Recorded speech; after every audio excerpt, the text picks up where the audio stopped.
nomás Ewalikniwa. Pues yo soy José Hernández Hernández.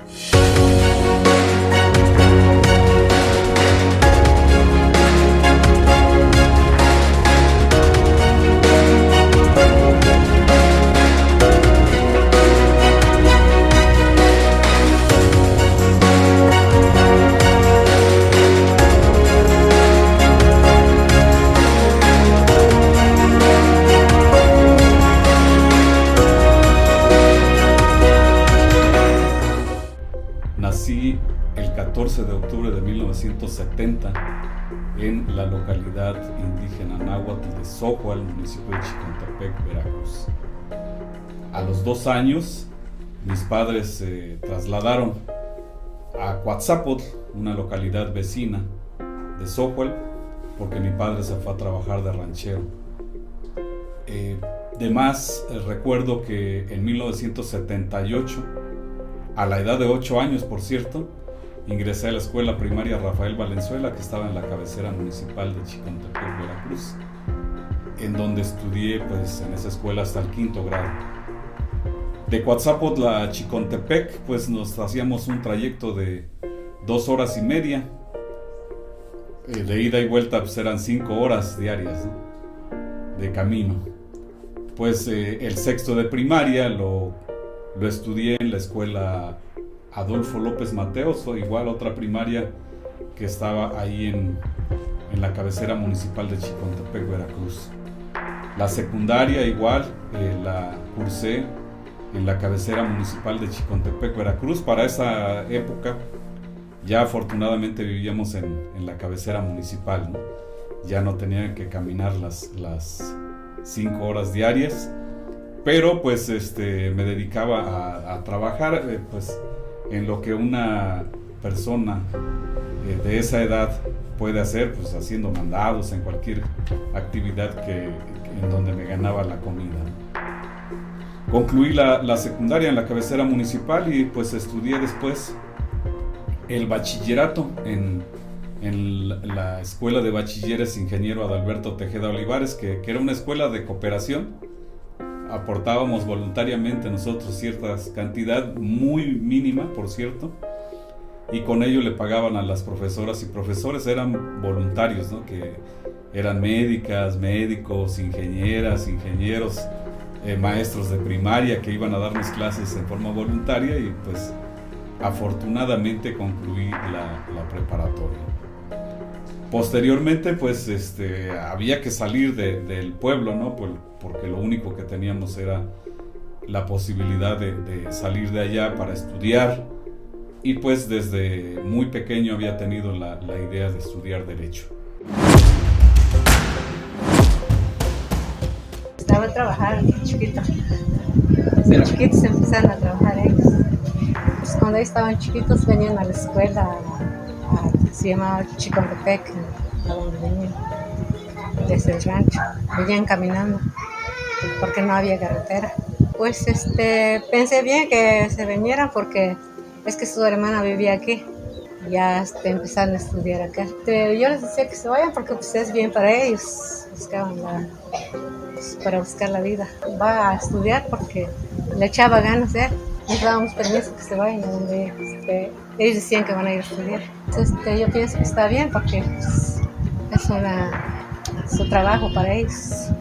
Yo tengo 8, son 6 mujeres y 2 hombres. José es una persona a la que yo conocí en el 96, desde la secundaria. Lo dejé de ver un lapso de tiempo como de, prácticamente toda la prepa, la universidad, como 8 años. Volví a ver a José después como de 8 años, después de que nos conocimos en la secundaria. Pues en esta etapa, ya en una etapa pues ya como de novios, de noviazgo, entonces nos juntamos, nos casamos, procreamos 3 hijos y pues José siempre ha sido un buen padre, la verdad un padre ejemplar, en toda la extensión de la palabra. José es un hombre que tiene muchas cualidades. Es un hombre que si yo describo sus cualidades, híjole, son infinitas. Es un hombre íntegro, responsable, muy capaz de hacer todo lo que se propone. Cuando yo lo conocí, pues, ¿cómo decirlo? Pues estaba empezando su carrera de abogado, pero siempre supe que sería un buen abogado, ¿no? Siempre preocupado por su contexto, por el medio ambiente, siempre preocupado pues, por las comunidades originarias, sobre todo. Él siempre me ha comentado muchas veces que siempre quiso estudiar Derecho. ¿Por qué? Porque para la justicia, para él, es muy, muy importante dentro de su carrera. Le dedica mucho tiempo al estudio, al trabajo, creo yo que de manera exagerada, ¿no? Yo diría que de manera exagerada. No hay un momento en que José no esté leyendo, no esté escribiendo, no esté comentando sobre lo que quiere hacer, ¿no? Y muchas de esas cosas que él quiere hacer, que comenta que quiere hacer, pues las realiza, ¿sí? Las realiza, y siempre pensando en el prójimo, sobre todo hablando en su etapa de padre. Siempre fue muy responsable con sus hijos, aunque hubo un tiempo en el que tuvo que irse precisamente a estudiar. Pues yo me hice cargo de los 3 hijos, porque tenemos 3, pero pues siempre el presente, ¿no? A distancia, pero siempre presente. Y como esposo, pues ya ni se diga, es una persona, como repito, responsable,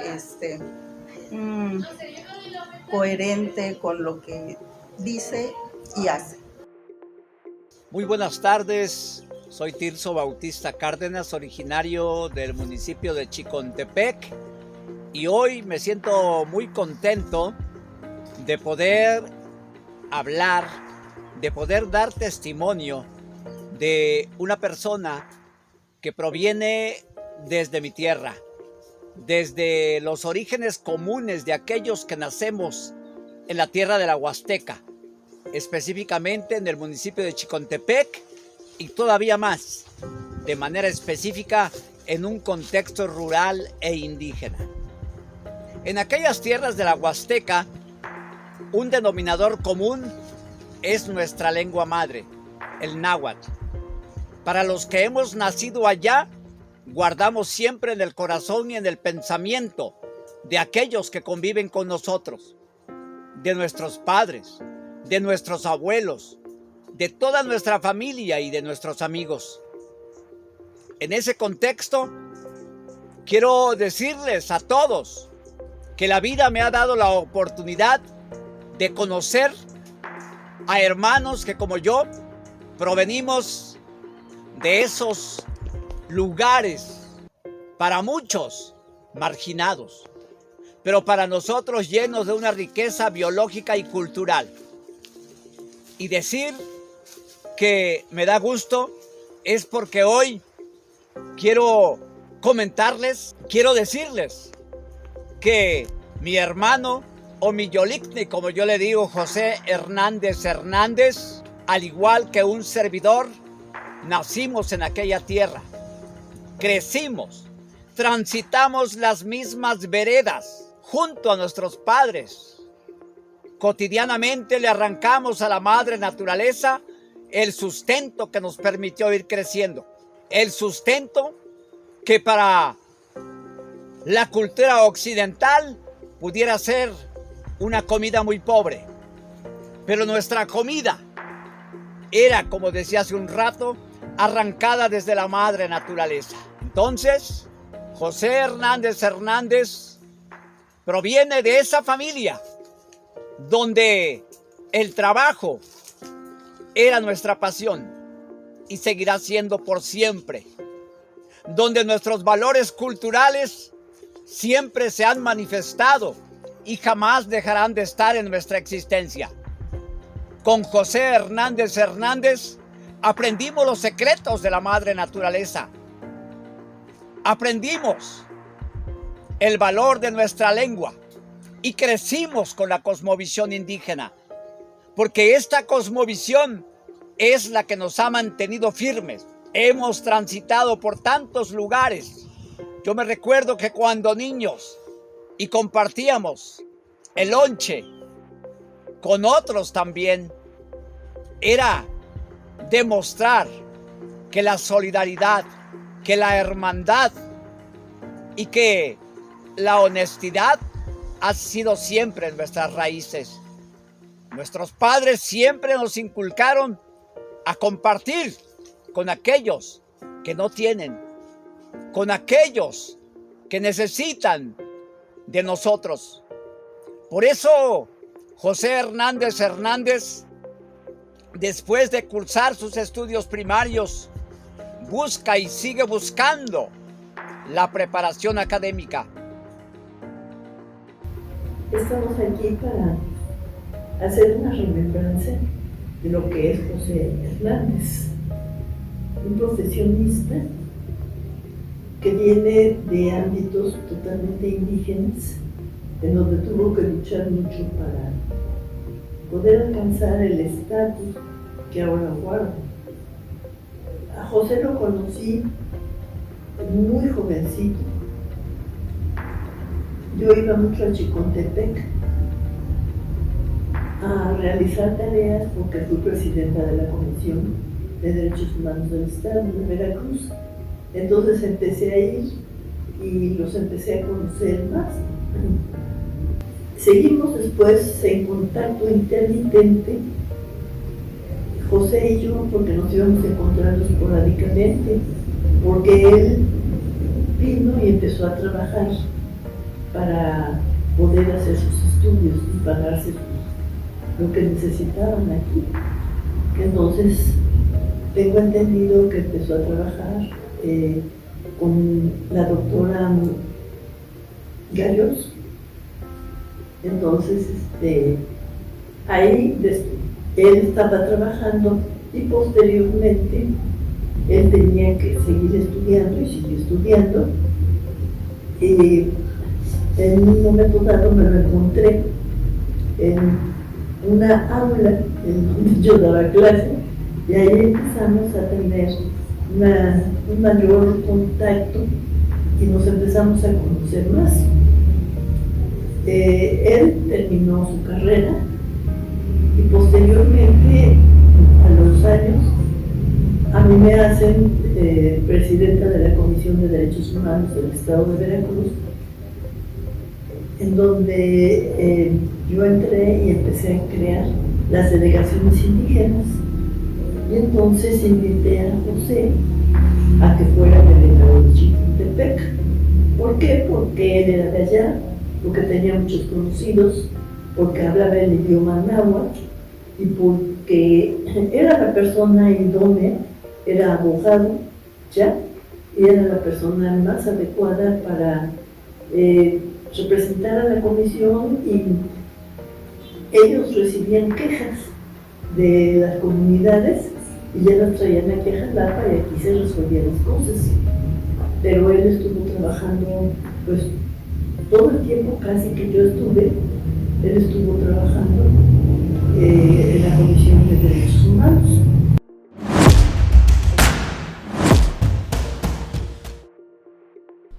Entonces, pues, en 1990 presenté el examen para ingresar a la Universidad Veracruzana, que para ese entonces pues no había más escuelas que la Universidad Veracruzana, ¿no? Por fortuna quedé, me acuerdo mucho porque pues era el último año de propedéutico, que tenía el pase directo a la Facultad de Derecho, a la universidad en general, y pues me comentaban que era muy difícil ingresar a la universidad, sobre todo para gente de aquellos contextos, ¿no? Por fortuna yo pues me puse a estudiar, no me quedaba de otra, y y a la primera entré a la universidad. Fue la primera vez que salí de mi municipio, por cierto. Es decir, la ciudad yo no la conocía hasta esa edad, hasta 1990, ya tenía 20 años, por cierto. A los 20 años pues me tocó ya ver el mar por primera vez por el tránsito de la carretera que viene a Jalapa, desde el norte del estado hacia Jalapa. De ahí pues recuerdo bastante que en 1993 gané un premio nacional de jóvenes investigadores, y en el 94 tuve la oportunidad de representar a México en el Congreso Mundial de la Juventud, abordando un tema vinculado con las reivindicaciones de reconocimiento jurídico de los pueblos y comunidades indígenas, ¿no? Ese evento marcó mi vida. Fue en Sao Paulo, Brasil, y pues tuvimos la oportunidad de estar allá por primera vez a los 24 años, salir de este gran país. En 1997 obtuve el título de licenciado en Derecho con una tesis que hasta ahora recuerdo con mucho, pues a veces con mucha nostalgia, y a veces me vuelvo a poner nervioso de aquel atrevimiento, porque mi tesis fue sobre la propuesta para equiparar jurídicamente el matrimonio indígena náhuatl al matrimonio civil mexicano. Y pues en el 95, 96 pues era muy complicado abordar estos temas, ¿no? La tesis me la dirigió pues una gran persona, profesora de la universidad reconocida internacionalmente, la maestra Mercedes Galloso y Navarrete.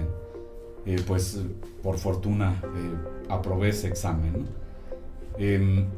Quiero decir que la materia del derecho de los pueblos indígenas pues apenas se empezó a abordar en el 92, ¿no? Por lo que pues para la fecha que abordé ese tema pues era muy reciente la temática, ¿no? Y muy, muy complicado desde el punto de vista jurídico abordarlo en un país formalista, y pues no me ha quedado otra más que plantear muchos argumentos y sostenerme en los argumentos que he planteado para decir que en México coexisten varios sistemas normativos, incluyendo el sistema normativo del Estado.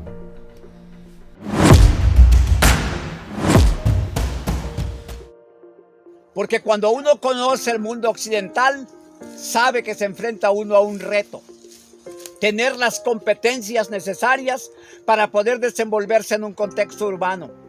Así que siempre tenemos que emigrar desde nuestro pueblo.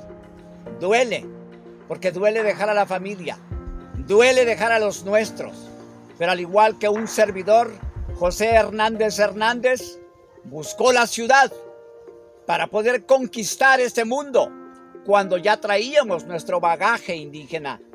Y es así como posteriormente lo conozco, ya convertido en un profesionista, haciendo el trabajo en la comunidad, haciendo la gestión, acompañando a las aspiraciones de nuestras hermanas y nuestros hermanos indígenas. Lo mismo, trabajando por la lucha de las tierras, lo mismo la instalación de un proyecto cultural y hermanarse con aquellos que también llegaban a la ciudad, como lo hicieron sus propios hermanos, hermanas y otros hermanos de etnia que también han sido beneficiados por su benevolencia, por su honradez, pero sobre todo por su espíritu de lucha, por su espíritu de salir adelante a pesar de pertenecer a un grupo étnico.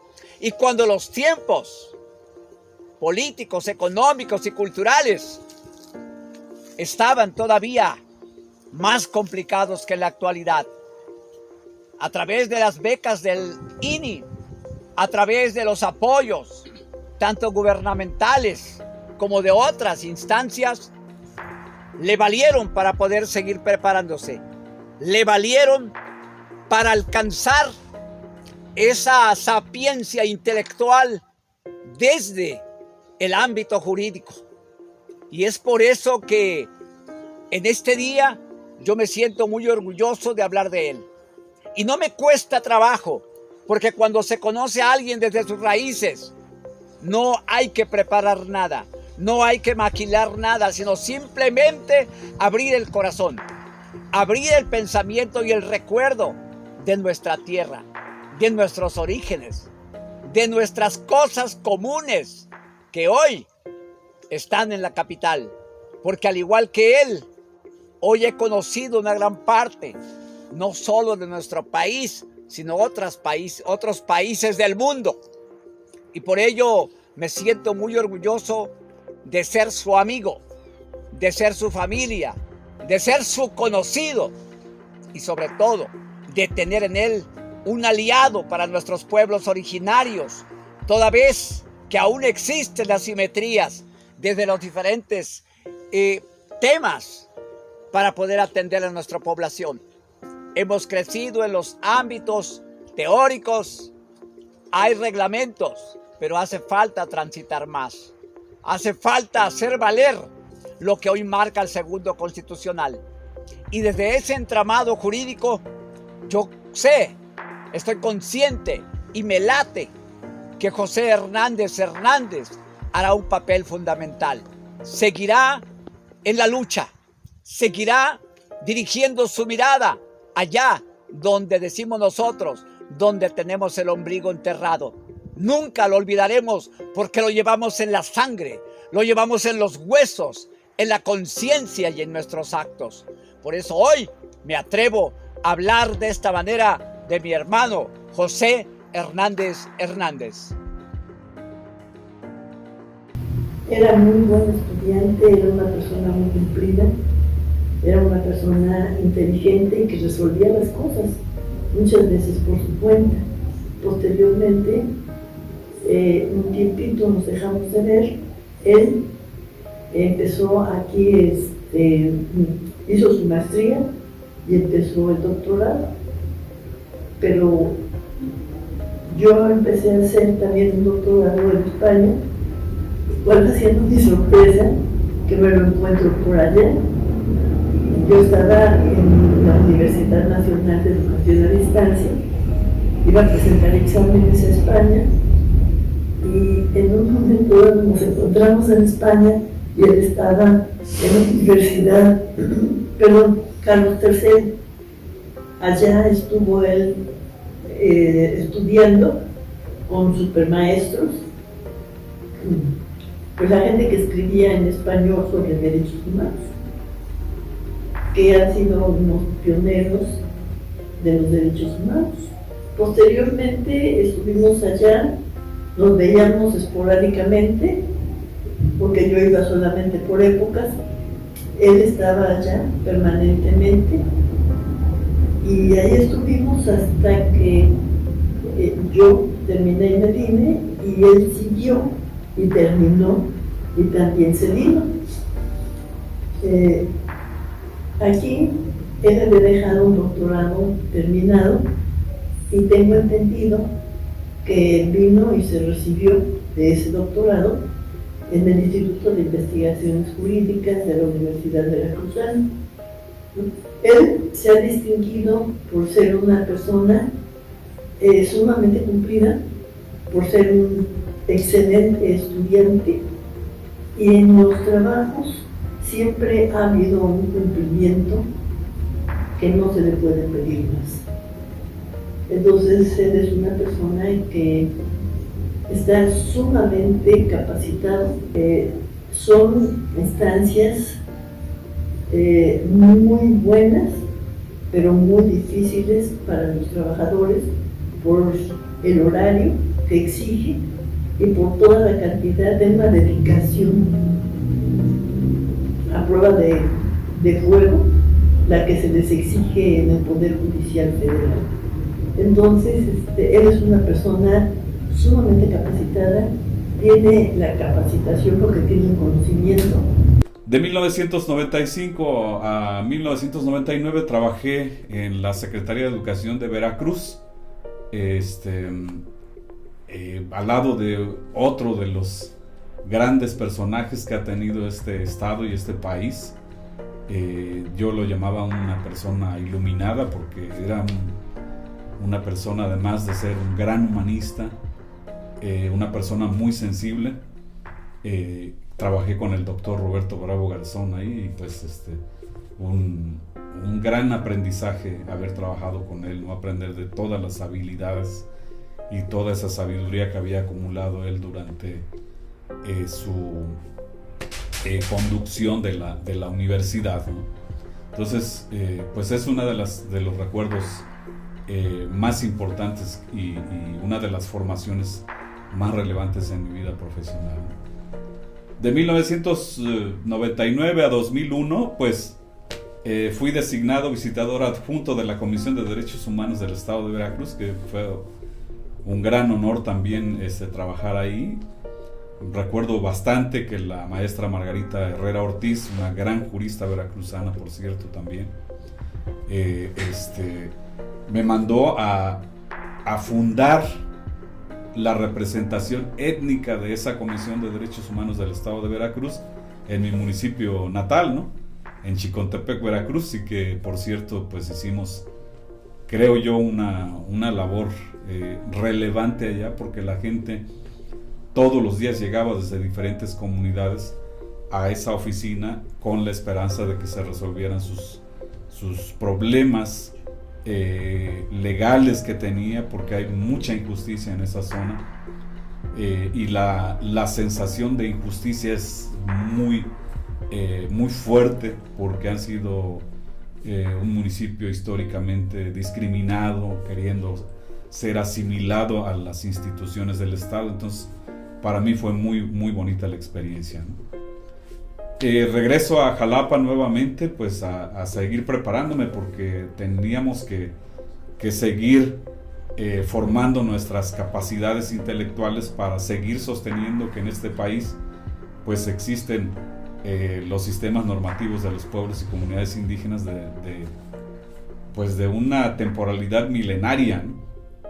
Y entonces, pues en el 2004 ingreso al doctorado en Derecho Público que ofrecía el Instituto de Investigaciones Jurídicas de la Universidad Veracruzana, pues con la beca del CONACYT, ¿no? Porque pues como lo he comentado, ¿no? Nosotros somos una familia de 8 integrantes. Yo soy el segundo de esas 8 personas de mis hermanos, y pues no teníamos nada más que nuestra formación académica, entonces era imposible pagar un posgrado, y pues no tenemos la solvencia económica, ¿no? Entonces fui becado por el CONACYT, el Consejo Nacional de Ciencia y Tecnología de este país. Recuerdo bastante que después postulé en 2005 para una beca que ofertó la Fundación Ford para México y Centroamérica. Me recuerdo bastante porque creo, si no mal recuerdo, que eran 20 becas, ¿no? Entonces postulé y por fortuna fui aceptado para ser becario de la Fundación Ford, y tuve la oportunidad de irme a estudiar a España, a la Universidad Carlos III de Madrid, en donde pues conocí a grandes juristas, ¿no? Conocí al gran padre de la Constitución española de 1978, que era el rector de la Universidad Carlos III de Madrid, a don Gregorio Peces Barba Martínez, pues era el rector y fue mi profesor en el máster y en el doctorado en Derechos Fundamentales en el Instituto Bartolomé de las Casas de esa universidad. Entonces fue una gran experiencia, conocí grandes juristas de todas las corrientes, porque Peces Barba tenía esa característica de invitar a grandes juristas a su instituto. Entonces pues tuve la oportunidad de conocer y de aprender de grandes profesores, ¿no? En 2008 me titulé finalmente, ¿no? Porque también en España adquirí bastante bibliografía para la tesis del doctorado que hice acá en la Universidad Veracruzana. Consulté fuentes primarias que nunca imaginé encontrar, y que pues la vida y la búsqueda científica jurídica me llevó hacia allá, ¿no? En la biblioteca de Madrid tuve la oportunidad de encontrar bibliografía pues que no imaginé yo que existiera. Y pues me titulé, como dije, del doctorado con una tesis nuevamente insistiendo en el tema del derecho de los pueblos indígenas. Mi tesis doctoral se titula Reivindicaciones de reconocimiento jurídico de los pueblos indígenas de México, ¿no?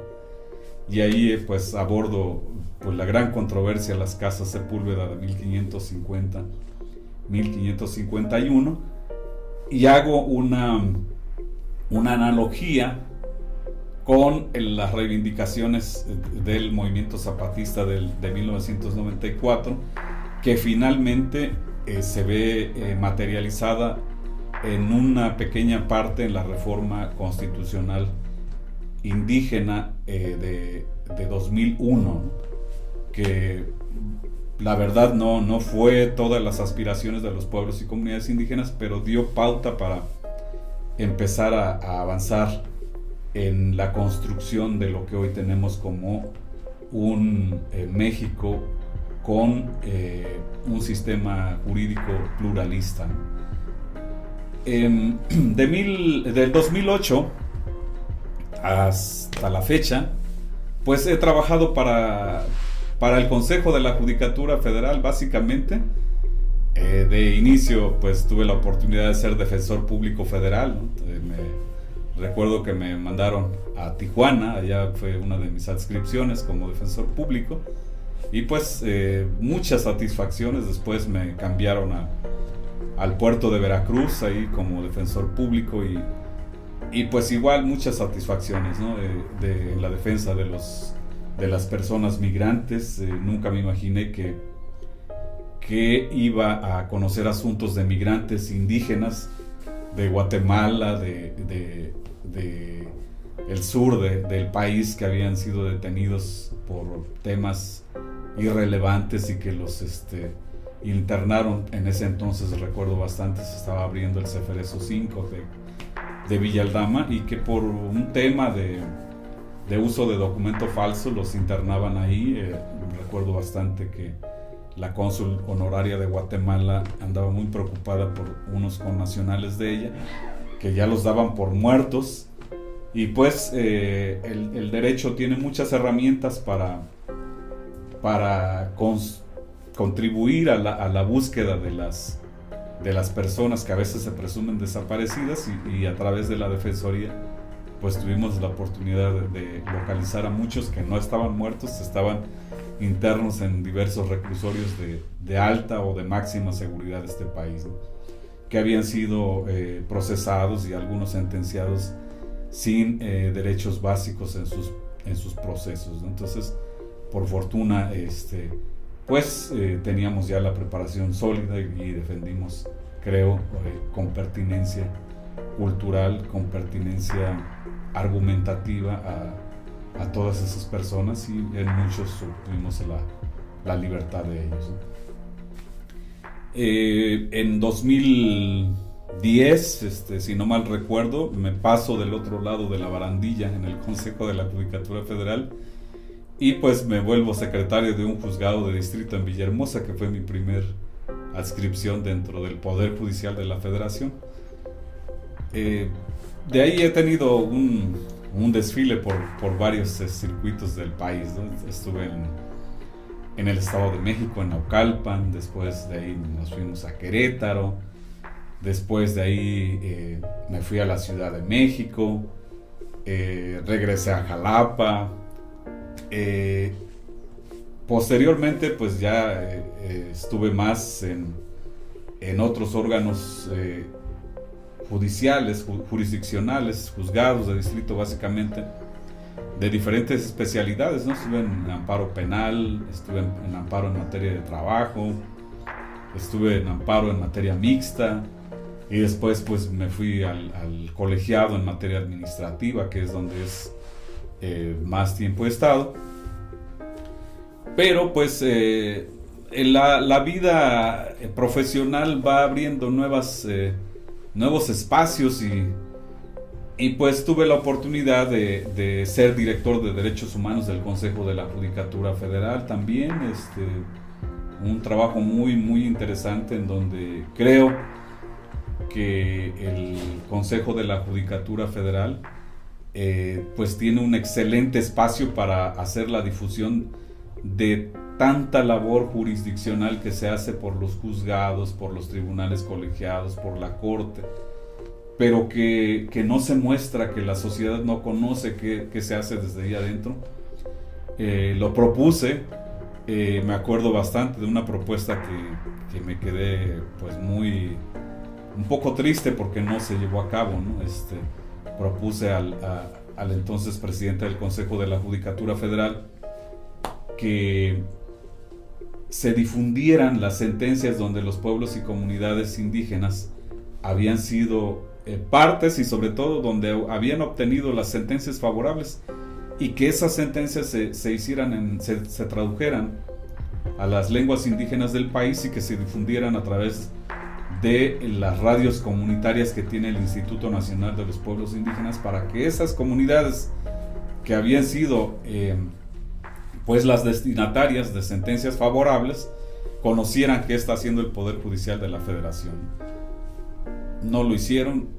Ahora que fue la reforma judicial en el año pasado, en 2024, pues me dio bastante risa, porque una de las cuestiones que proponía la ministra actual pues era justo darle difusión a lo que está haciendo el Poder Judicial, en particular la Corte, y pues creo que se tardaron mucho, ¿no? Yo lo propuse muchos años antes, en lenguas indígenas, que es un pueblo, un sector en donde pues ha sido invisibilizado en este país, ¿no?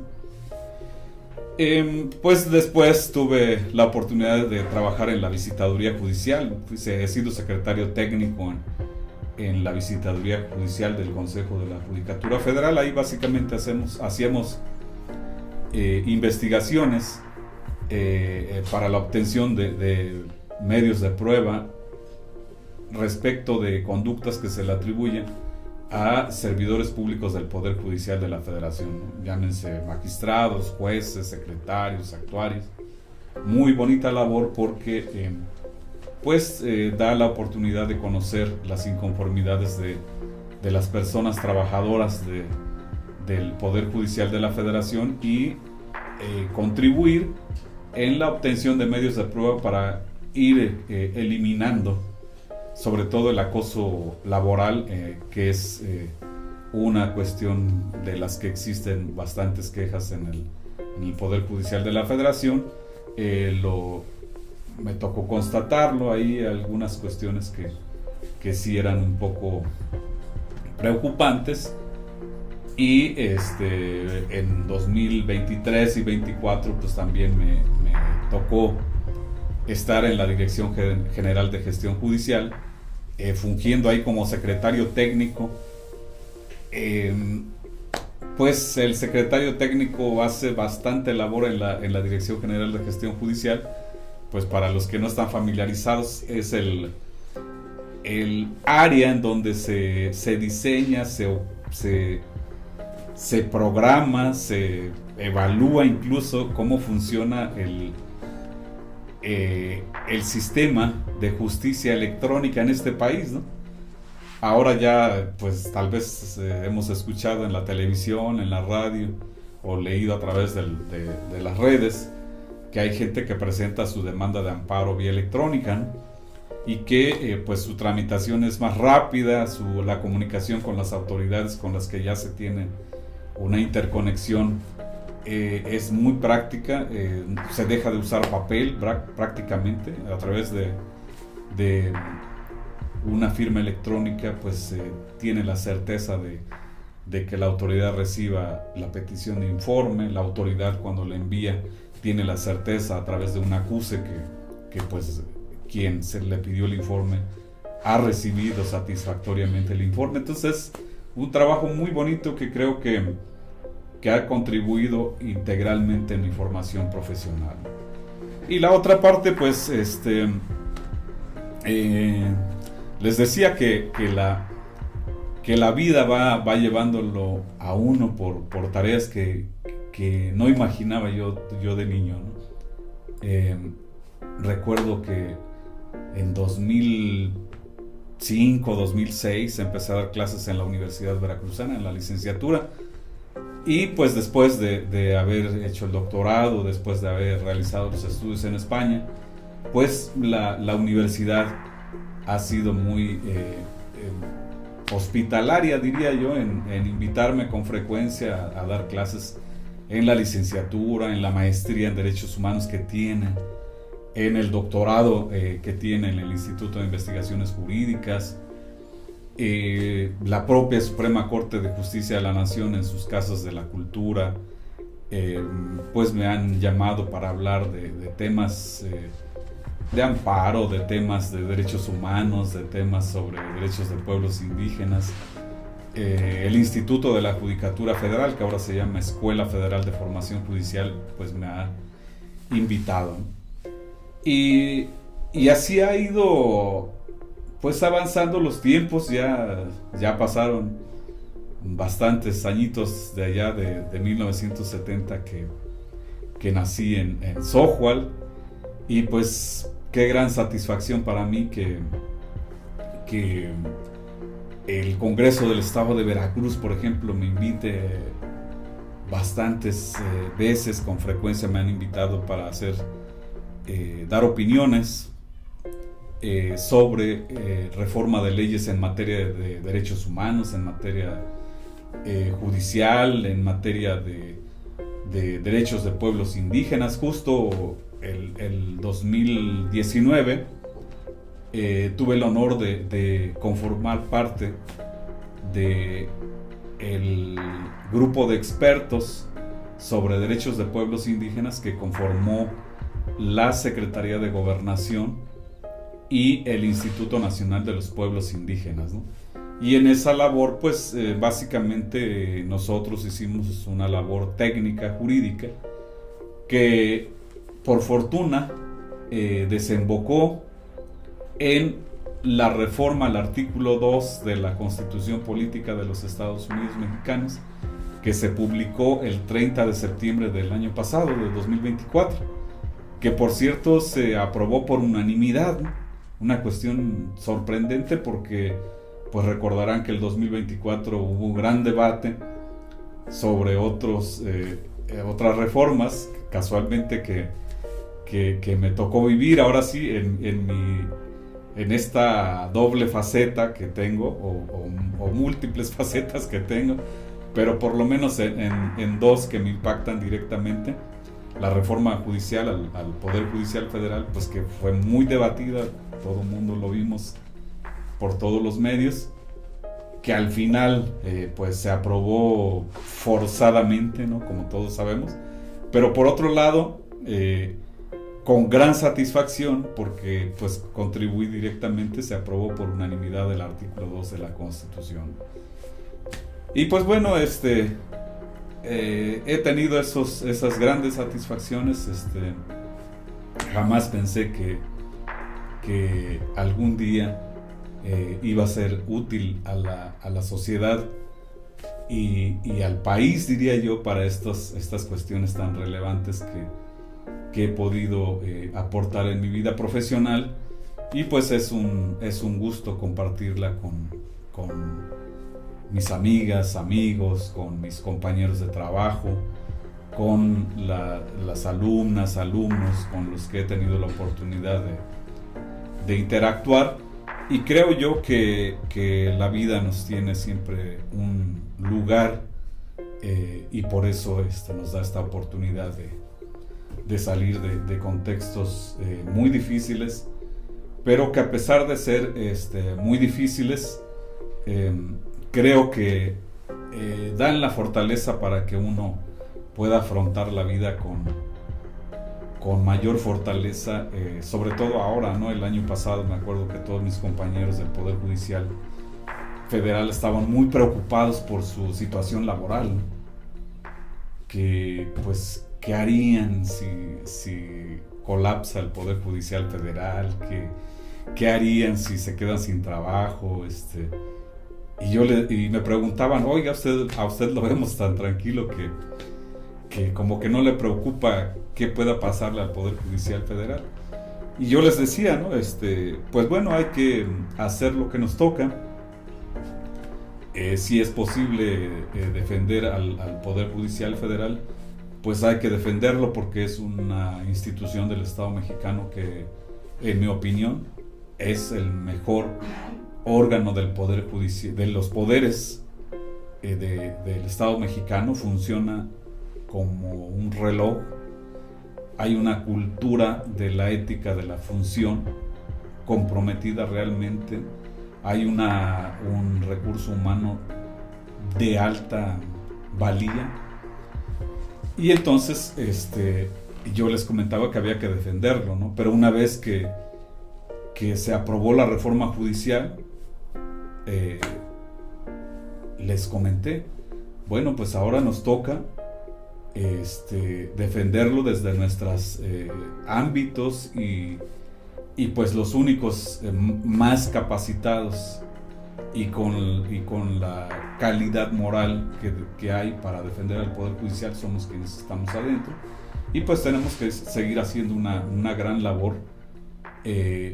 Yo les decía que para el 2 constitucional habíamos pugnado porque también en la reforma judicial se incorporara en el artículo 96 una parte de la conformación del Poder Judicial de la Federación con una pertinencia cultural, porque los asuntos que se resuelven en los pueblos y comunidades indígenas van pasando de una fase a otra y que han llegado hasta la Suprema Corte de Justicia de la Nación. Y solo esos pocos casos que han llegado a la Suprema Corte de Justicia de la Nación, allá se establecen los precedentes, las tesis que conocemos y que hemos escuchado seguramente, y que dan la pauta a los colegiados y a los juzgados de distrito para resolver bajo esa perspectiva, ¿no? Pero a veces, acá abajo, en los juzgados de primera instancia, en los ministerios públicos, en los juzgados de distrito, en los tribunales colegiados, creo que a veces no se tiene el conocimiento o el convencimiento de que en este país coexistan los sistemas normativos de los pueblos indígenas con el sistema normativo del Estado, ¿no? Y ha habido necesidad de que vayan a la Corte mexicana o incluso a la Corte Interamericana para decir, sí existen los sistemas normativos de los pueblos indígenas, ¿no? Entonces, esa es la labor que fundamentalmente estoy haciendo y pues creo que es un papel que me toca por mi origen, por mi pertenencia a ese pueblo y pues saber en qué para todo esto, ¿no? Yo creo que va a parar en un lugar en donde van a converger las voluntades políticas, las voluntades de los pueblos, y ya vimos en la pasada reforma al 2 constitucional cómo convergieron estos diversos actores y el actor emergente que es el pueblo y comunidad indígena y afromexicano que emergió con mayor fuerza ya desde el 2019, desde el ámbito formal, ¿no? Desde el ámbito fáctico siempre ha estado ahí, pero desde el ámbito formal apenas es un grupo que emergió, ¿no? Si los indígenas estábamos invisibilizados, el pueblo afromexicano estaba aún más invisibilizado, ¿no? Pero pues juntos los afromexicanos y los indígenas hemos planteado nuestras reivindicaciones y creo que el Estado mexicano ha sido receptivo. El Estado de Veracruz pues también lo veo receptivo y ahí vamos avanzando y pues seguramente vamos a seguir colaborando en lo que nos toca.